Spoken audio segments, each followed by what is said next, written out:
Okay, hi guys. As we know, UGC net का result already 6-7 दिन पहले आ चुका है. So why am I making this video?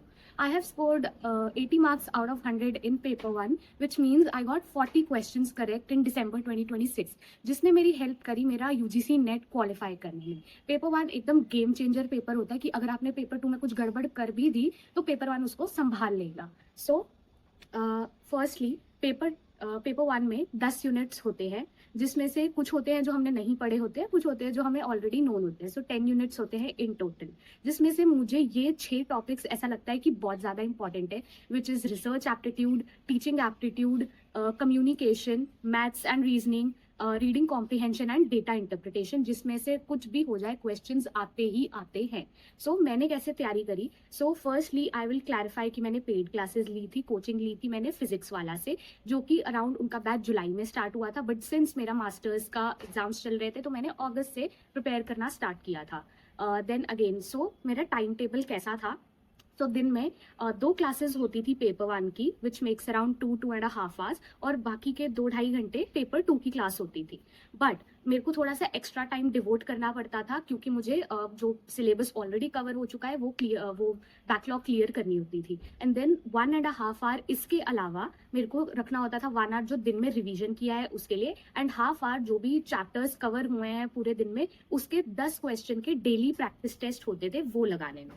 ठीक है, ये सारा का सारा टाइम टेबल अक्टूबर एंड तक मैंने फॉलो किया है, which is I use to get up at 8. So 8 to 10 I use to cover my backlog. Then 10 बजे के अराउंड मेरी पेपर 1 की क्लास होती थी, which use to cover around 1 hour. So 10 से 11 मेरी पेपर 1 की पहली क्लास थी. देन 11:30 से 1 बजे तक मेरी पेपर 2 की क्लास होती थी. एंड देन अराउंड 3:30 to 4:30 और समथिंग पेपर 1 की दूसरी क्लास होती थी. एंड देन इसके बाद शाम को या रात को आकर I use to cover 1.5 hour from either 8 to 9:30 or something like that to revise and for the daily practice test. ठीक है, जब नवंबर आ गया, हालांकि जो सिलेबस है वो नवंबर 15 को खत्म होना था, बट नवंबर की स्टार्टिंग से मैंने पेपर 1 रिवाइज करना स्टार्ट कर दिया था.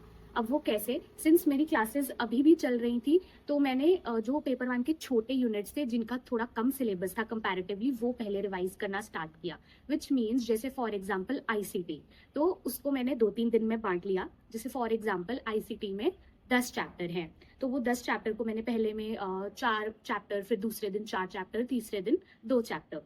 ठीक है, उसके साथ साथ 2 घंटे मैंने रखे PYQs प्रैक्टिस करने के लिए. और इसके अलावा जो स्कोरिंग यूनिट्स हैं पेपर 1 के, for example maths and reasoning, data interpretation and reading comprehension, ये मैंने 2 महीने पहले से ही on a daily basis practice करने स्टार्ट कर दिए थे. तो 2 घंटे फर्स्ट डे पे मैथ्स एंड रीजनिंग का, फिर सेकेंड डे आया आईसीटी का, तो फिर 4 चैप्टर रिवाइज करने, 2 घंटे के PYQs लगाने और 2 घंटा डेटा इंटरप्रिटेशन प्रैक्टिस किया.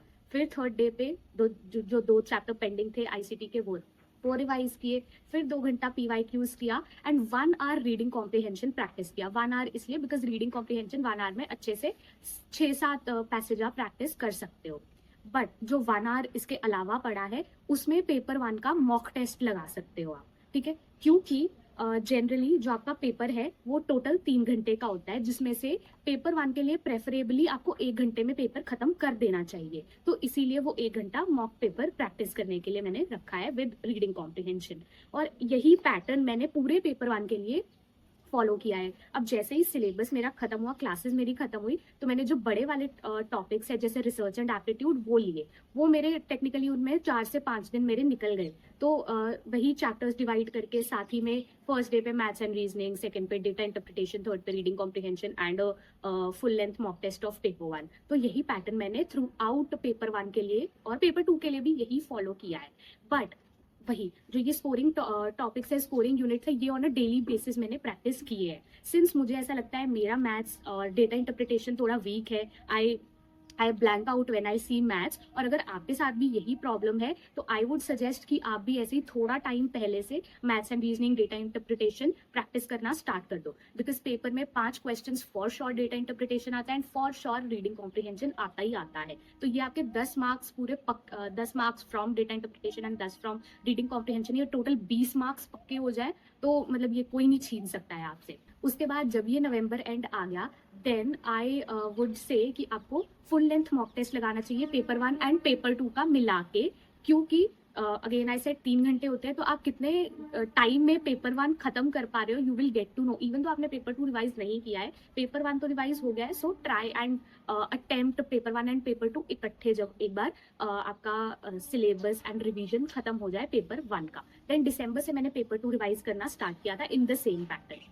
नाउ मेरा एग्जाम 6 जनवरी को था, टिपिकली पेपर 31 दिसंबर को स्टार्ट हुए थे, तो मेरे पास ये 5-6 दिन का और टाइम था एक सेकंड रिवीजन के लिए। तो अगर आप भी इतने लकी हो पाओ कि आपको भी एक सेकंड रिवीजन का टाइम मिले, तो इन 5-6 दिनों में या जो भी 2-3 दिन मिले, उसमें जो मैराथॉन्स होती हैं यूट्यूब पे लाइव उस टाइम पे सारी यूनिट्स की, वो आप प्रैक्टिस करना, वो आप देख लेना for a last minute revision. So yeah this was my strategy, जिसमें डिवोटेड टाइम था डेली पेपर 1 के सिलेबस के लिए और बैकलॉग क्लियर करने के लिए मेरे केस में। And then I would say माई, क्योंकि मैंने इनफ टाइम पहले उसको रिवाइज करना स्टार्ट कर दिया था, और जिस चीज़ से मुझे बहुत डर लगता है which is maths and data interpretation, वो भी मैंने बहुत पहले से रिवाइज करना स्टार्ट कर दिया था, ताकि मैं पैनिक ना हो और मैं पेपर में जाके ब्लैंक ना हो जाऊं क्वेश्चंस देख के, जो कि मेरे साथ हमेशा होता था। तो इस बार मैंने इनफ पहले स्टार्ट कर दिया था। So in case you are also scared, you can also try कि आप थोड़ा सा पहले से रिवाइज करना स्टार्ट कर दो, और बहुत कॉम्प्रिहेंसिवली रिवाइज करो इसको, एंड